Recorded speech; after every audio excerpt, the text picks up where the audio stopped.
A man reproduces himself through his child, so when he leave here, he can just smile. But I see fit to stay here a while, maybe buy a timeshare somewhere, rock bumwear, beach chair, write a book each year. You can write yourself out of your blessings. Wreck your Lambo the first stages by driving too reckless. Time is too precious, these some obvious lessons. Please remind me to watch my step while I balance on edges. Ski on the slopes of life, slide down the Ave at night. Watching them graphing graffiti on walls, that's the sight. Cars from Germany, I be pushing the fastest type. Looking to real estate, brother, I need the asking price. Imagine another rapper making me perspire. I got more styles and more flows, plus I'm much flyer. I got more heights to reach, but I'm already higher. I'm already on to the next thing. Peace and bless, King.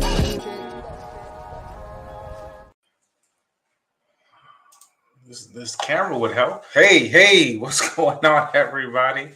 What it takes, another episode. Here we are, Monday. What was the 9th? January 9th, 2023. Second week of January. I hope everybody is rocking. I hope everyone's having an excellent new year. It's been work. What can I say? It's been work, but I'm grateful and I'm thankful. I'm so thankful for those who are checking in with me now, those who may be checking in with me at a later date. It doesn't matter, and I'm hoping that you find value from this show. Let's get into the housekeeping, guys. Remember to like, subscribe, share. Like, subscribe, share. Maybe that should just be at the beginning of the episode. Like, subscribe, share. Depending on what platform you're on. Of course, if this is YouTube, hit the notification bell. You're going to start to see a lot more from me this year, as if last year wasn't enough, right? Guys, every Monday at 9 o'clock, I've been doing this consistently for close to 2 years now. So shouts out to me for that one. You're going to see What It Takes, where we talk about real estate, we talk about business, we talk about life. I do a lot of self-help stuff as well, and also give you some suggestions on books and all things that I'm applying in my day-to-day business that possibly can help you with yours. Also on Wednesdays, check out my brother Joel at the Tenacity Foundation. It starts with who? It starts with me. It starts with us. Where he goes in and he interviews different entrepreneurs, coaches, all different kinds of people. Go check him out. 12:30 Wednesdays, YouTube, Tenacity Foundation. Joel Simmons. I know he has a bunch of upcoming things that's starting to happen. Friday, Community Beacon. You gotta be in the place to be. 6:30. We're thankful for us all. We're starting off this new year super excited with energy. More so Joel than me, because he called me at 7:50 this morning and he afforded 7:30, 7:40, something like that this morning. And he's bouncing off the walls. So he's out here. He's ready to help anyone who needs help. Of course, that's he and I both on Community Beacon. I'm also in another show, and it'll be dropping, I believe this week, if I'm not mistaken. Male Perspective. You get a different side of me. We get to talk about a lot of issues and personal issues from the male point of view going on here in society. Very great things done there. We did that at Podcast Plus. So when that comes along, of course, I'll update you with what's going on with that show. Let's get into it. Let's get into some real estate news. I was going to tell you what talk a little bit about the interest rate. That's really the only thing unstable about this market is this interest rate and how it keeps jumping. I think once it settles down in the place that it will settle down in, we're going to start to see even more homes come on the market, more people out there buying, but people are kind of like, they don't know what to do. So right now it jumped up to 6.48. So set around 6.48. But I wanted to talk about what's making this market even more balanced. I mean, for like maybe the last 2 to 3 years, I want to say after 2020. So more so late 2020 and up and through 2022, probably right around October or so. Even with the interest rates rising, we still saw people buying. It still was a crazy seller's market. It's starting to get a little bit more balanced. Still a seller's market, but it's a lot more balanced in regards to what's going on. And you can see that with what's going on. Higher share of sellers gives some concessions to buyers. We're back to those points. If you remember pre-2020, late 2020, even in the early parts of 2020, sellers were willing to negotiate and help buyers and the purchase of their properties, that we saw a rise in that. Look at this in Miami, which is pretty much our market, 34.8% in the fourth quarter compared to 28.7% in the fourth quarter of 2021, a 6.1 percentage point increase in which the sellers are helping out. Let's read this story a little bit. Home sellers are giving out concessions to 2 out of 5 buyers. Of course, this is nationwide. It's an increase from over 30% in the third quarter, and the previous high of 40.8% in the third quarter of 2020. Look at that. I'm telling you. Real estate is so interesting, but you got to follow the math. Math is the language of business. Numbers are the language of business. It says this is based on, well, I don't know. I've heard some interesting things, but shouts out to Redfin for keeping the information. Concessions have made a comeback as a rising mortgage rate inflation. So what a lot of people are doing with this is allowing the seller to kind of get the price that they want, but it also allows the buyer to help to buy down that rate. A lot of buyers want more home, and they want to keep their mortgage payments comfortable and affordable, more so affordable.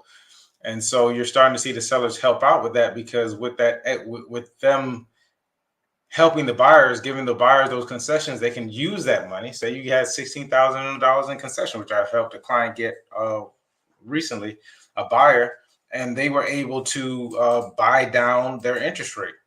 They're able to put down a larger down payment, or buy down the interest rate. Definitely, if it's a larger down payment, if you're over 20%, you may not have to pay your PMI, well, your mortgage insurance. So these are different ways that both the sellers and the buyers are working together to both get what they want.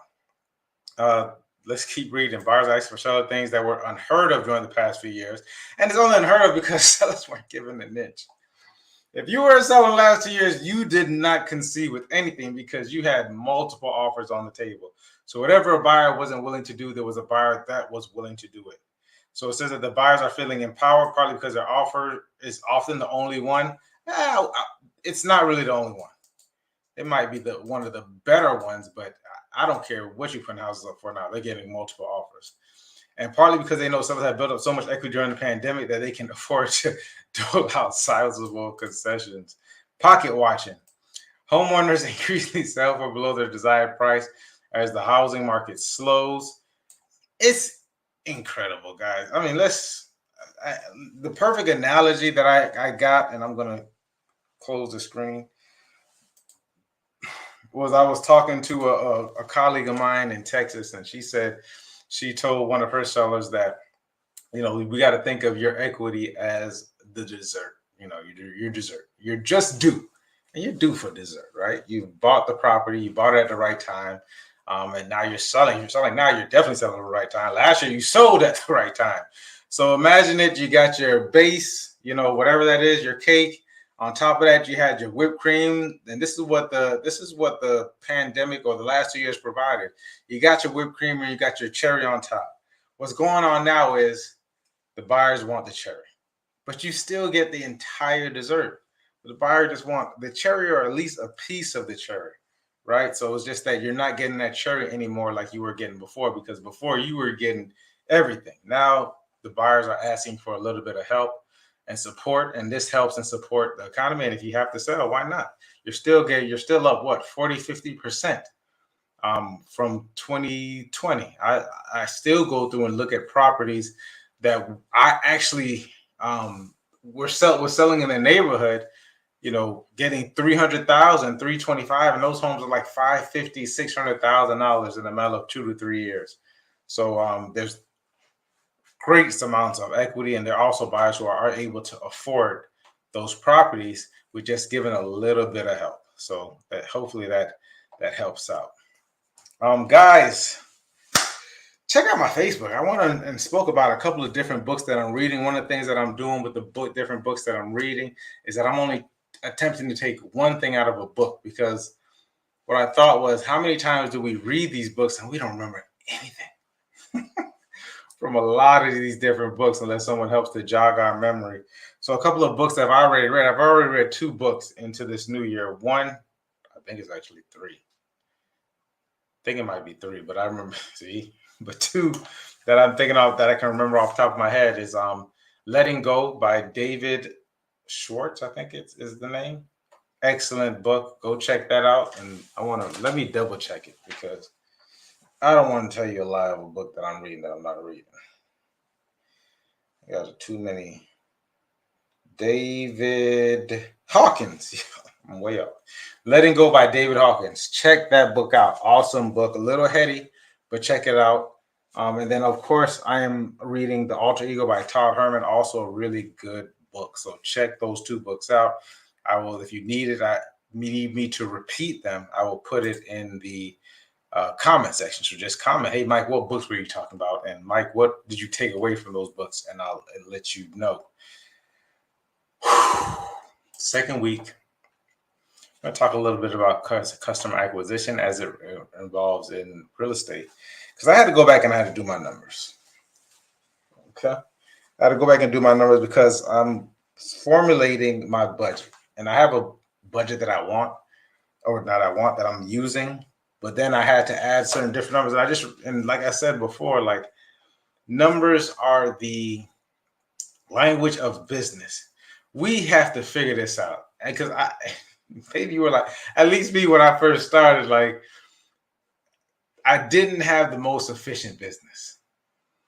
I had created a terrible job for myself. I didn't know how the money was going out. I didn't know what the money was going. Well, I know what the money was coming in, but how it was going out and what I was spending it on and why I was spending it. A lot of this was impulse. It's always an impulse, is what someone told me the other day. It's always an impulse buy when you spend money. However, there's certain times when you have to say no to certain things, no matter what that gadget is or the newest gadget. And the way that helps is by giving yourself a budget. I'm not allowed to spend more excess to know. I'm going to focus. So you need to come up with a budget. What's a good budget? I don't know. I don't know what your business is, but I want to talk about real estate, and especially more so real estate. We're going to talk about, in particular, ads, and specifically social media ad buys. Okay, so let's talk really about, because a lot of people are doing Facebook, you're doing Google, you're doing, you can do Facebook, Instagram, pretty much the same thing. I've seen people doing TikTok, blah, blah, blah, so on and so forth. Here's what I suggest. For it doesn't even matter which one it is. This is for, and I'm going to give you a new term as well. Whatever it is, focus on one. Get really good at one specific platform. Whether it's Facebook and Instagram, or just Facebook, or just Instagram, depending on, because they're honestly, they're 2 different separate platforms. So the way you're going to promote yourself to one is kind of different from the other because of the way that, especially when we're talking about the aesthetics of your ad. So pick one. I'm a big Facebook guy, so I'm going to talk about Facebook. And Facebook was crazy. I want to say a little bit before the pandemic. It's definitely gotten a little bit higher, but I still think it's excellent. Matter of fact, I think if you are in the coaching business and you don't have and you're not running Facebook ads for awareness, if you're not running ads for awareness, because YouTube is pretty good. Google and YouTube is pretty good as well. Like, I don't really think you're in business. I'm going to be honest with you. If you're not running ads, or if you've never ran ads, you're not in business. And I'm not telling you to spend a bunch of money, but you need to be spending something. And when I say something, if you're a single agent, if you're in real estate, if you're a smaller business, lower overhead, you need to be spending about $200 to $300 minimum on these different platforms. Some platforms are a little bit cheaper. I heard TikTok is pretty cheap. I haven't been on TikTok. I don't even know. Only reason why I'm really checking TikTok out is because of my son and nephew. My son and nieces. But other than that, I'm not really into TikTok. People send me stuff, I go check it out, but I'm not really on it like that. But on Facebook, you should be spending a minimum of $300. I would say you really should be spending probably between $600 and $800. I think that's a decent amount of money to spend per month on your Facebook ads. and we'll talk about the different returns. I think and what you'll see is because Facebook used to be very, very cheap, very, very cheap. You used to be able to get leads from Facebook for 30, 40, 50, 60 cents, decent leads, really a lot of leads. And you had to go through them. At this point in time, for real estate, probably about $2 to $3 for just a lead. And those are going to be more so buyer leads. And then if you were specifically targeting sellers, you're going to be spending, I've seen people as low as $75 per lead. Sellers tend to be more expensive than buyers because sellers tend to have a little bit of leverage there. So $75 for a seller lead, all the way up to about $200. I think it's closer to 200 now, just because Facebook has gotten so expensive. But I think it's going to actually start to go down a little bit. Don't ask me why. I just have a hunch. Intuition. So you need to figure out like what you need to come up with your budget. This is all part of the acquisitions, and then it even goes into the marketing and sales budget. Let me give you a quick term as well, because this is what you're going to be hearing over and over again. I had absolutely no idea what this meant when I first got into business. Of course, when you get into it, this is part of the nomenclature. It's your funnel, your sales and marketing funnel, FUNNEL. Just like what it sounds, it's a funnel, okay? And it starts at the top. This is awareness. That's the big part of the funnel. And then you want to get it down into whatever specifically you want to filter people all the way through. And while you're filtering them through, you might as well at this point start to go with the client avatar, the type of it, and figure this out before you even do your sales funnel, because it'll also help with your acquisition cost. Is going to be who exactly you're targeting. The problem with a lot of different businesses, real estate is known for this. And it's the toughest thing. It's if you're able to do this, you become a superpower overnight if you are able to niche down. The riches are in the niches, is what they say. It's niche, but the niches, because it rhymes, right? You have to niche down. You cannot say, you can. I'm not saying you can't serve different areas. Like I'm here in northern Palm Beach County. That doesn't mean I can't go to Port St. Lucie if I wanted to or chose to. That means I can't go to Hope Sound or Stewart if I wanted to or chose to. Northern Palm Beach County is a huge area. So we're talking about Palm Beach Gardens. I want to start from the top. Let's talk about Jupiter. Let's talk about Palm Beach Gardens. You got all those smaller towns in between. North Palm Beach. You got going out west, Loxahatchee and the acreage. You got Lake Park. You got Rivera Beach. You got Singer Island. You got Lake Clark Shores. Palm Beach Shore, excuse me. Then you got Rivera. You got West Palm. Then you got the county area. It's huge, and there's business happening in each one of all of these things. I was even thinking about just the North Lake corridor. Like that's huge on both sides of each other. And then within these different cities, you got your communities. You got PGA, the golf course area. You got Osprey Isles. You got Ancient Tree. You got what's the new place that they're opening up? There's so many different niches, and you can figure it out. And then even within there, you have your lifestyle type brands. You got golf course communities. You got pool homes. You got townhouses. You got condos. You got trailer parks, mobile homes. You got single family homes. It's crazy. The faster that you can niche down, I'm telling you, you got 55 plus communities, active communities. The faster you figure this out, the more money you make, the more efficient you'll be. And then when it comes to your marketing dollars, they're going to explode. You're going to see a lot better return. And so even within your industry, whatever that is, because I know I have a lot of people who are watching me who aren't necessarily just real estate. I know I got some construction people watching me. I got some coaches that watch me. I got some business consultants that watch me, etc. Like even within all these different industries, you need to niche down. You need to have a focus. And you start from there. And it's not to say that you can't do business outside of it. but you at least want to focus on that. It's really going to help out when we're talking about your marketing funnel and putting stuff into Facebook, because everybody is on Facebook. Everybody is on social media. So if you were trying to advertise to everybody, you're not going to reach anybody, because nobody's going to really pay attention to it unless it's speaking to them. I'm telling you. And then even when you start talking about sales is all about the language.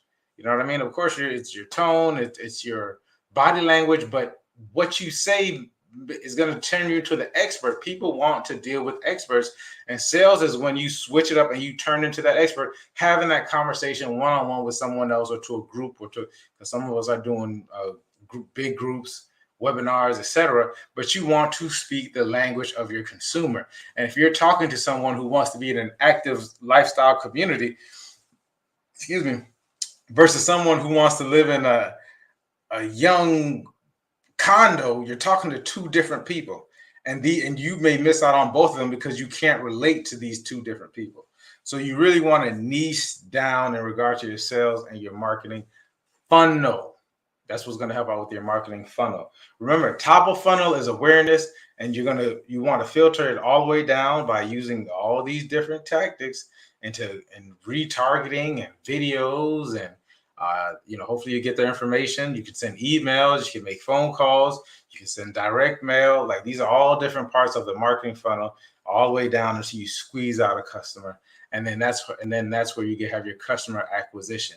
And you need to figure out, like, what is it costing you? Is it costing you at the top of it, your sales and your marketing put together, how much you spent, and then you divide that by the customer, the customer you have. That'll show you exactly how much you're spending per customer. So if you started off at the top, I originally used to make this math very, very easy, and you spend $15 and you got 3 customers out of that, your acquisition cost is $5 per customer. Hopefully, and then next week, I believe next week, we'll talk a little, no, I think it's the 3rd week, we'll talk a little about customer retention, and you want to understand what the lifetime cost of a consumer is, because once you get that customer, it's cheap.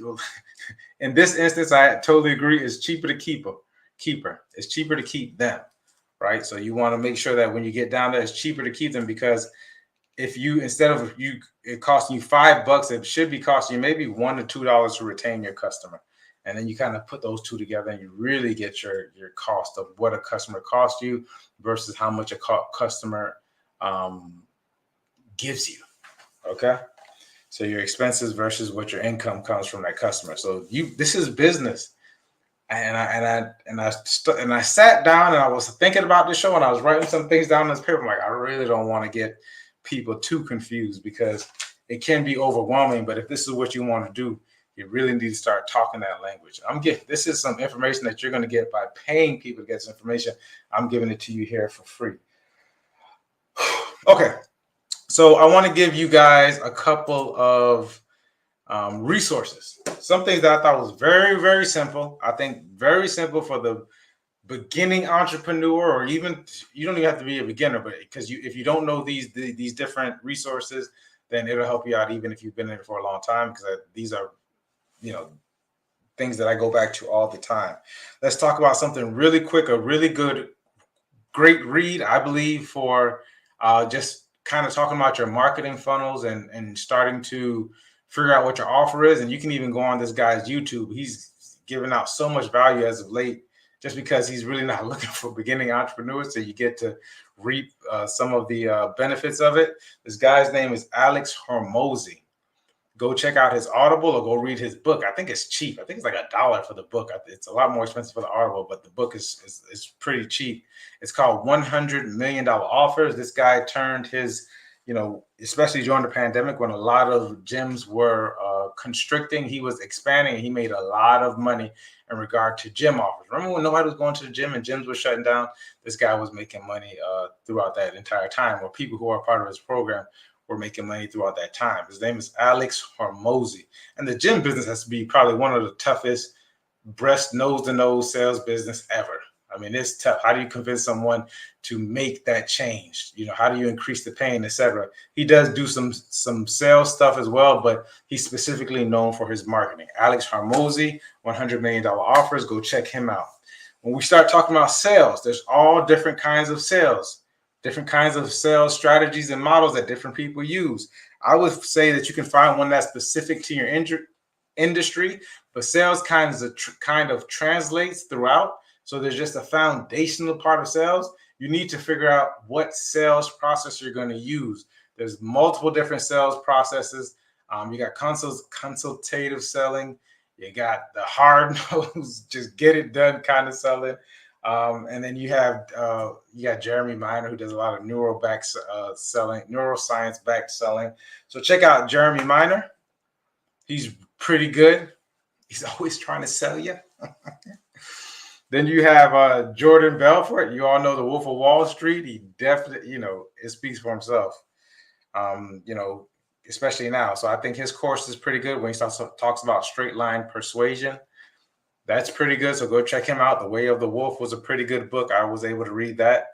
Of course, you got Grant Cardone. I'm not a huge Grant Cardone fan. I guess what it is, I'm not a fan of the guy, but he definitely gives a lot of information, especially in regards to real estate, putting deals together, etc. I learned a lot from him years ago. I haven't really tuned into him as much now because it seems as if he's more so selling, being a part of his different funds and deals, etc. But if you go back to a lot of his older stuff, I thought it was really, really good in regards to sales and just even some tangible things in regards to real estate. So check him out. That's a lot. I know. I apologize if it was too much, but you want to be in business for the long haul of it. This is a little bit of it. It scratches the surface. When you actually go deeper into depth into it, you'll start to figure it out. A lot of businesses it ends up becoming very, very basic, guys. More income in than you expend, right? And then more so than that, is it worth the headache? Right? You want more income coming in than going out, preferably. Not preferably, period. I would say preferably, period, but it's not period because you got these people who are, well, I guess that's income coming in. All they do is raise money. What I'm talking about is just a not raising money, but actually having a business, a product or service that actually brings you more money in, not loans or things you have to pay back or taking partnerships or giving away percentages, etc. Bringing it in versus what goes out, and is it worth the headache? That's what you're going to find out. Because sometimes if you have $1 million business, but it's $1 million and $1 problem that you're solving, or it's not worth it. This is the heart attacks and the self-deletions and all kinds of crazy things, broken up marriages, all this other stuff that you probably don't want. And you're going to look back in life and say, oh my God, I can't believe I sacrificed my relationship for these, or sacrificed my life or whatever, the morals, ethics, etc. for this business. And the problem was a little bit more than that, right? I don't care if it's if you got a $10 million business, but it's really a $15 million headache, you don't want it. Because that money may be in the bank, but your mindset, your mind is, your life is horrible. All money is not good money. And then that I learned that pretty quick.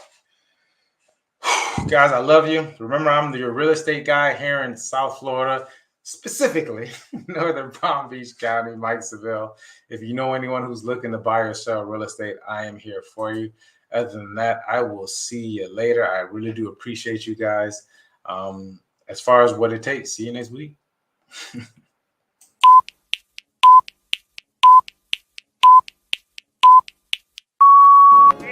A man reproduces himself through his child, so when he leave here, he can just smile. But I see fit to stay here a while, maybe buy a timeshare somewhere, rock bumwear, beach chair, write a book each year.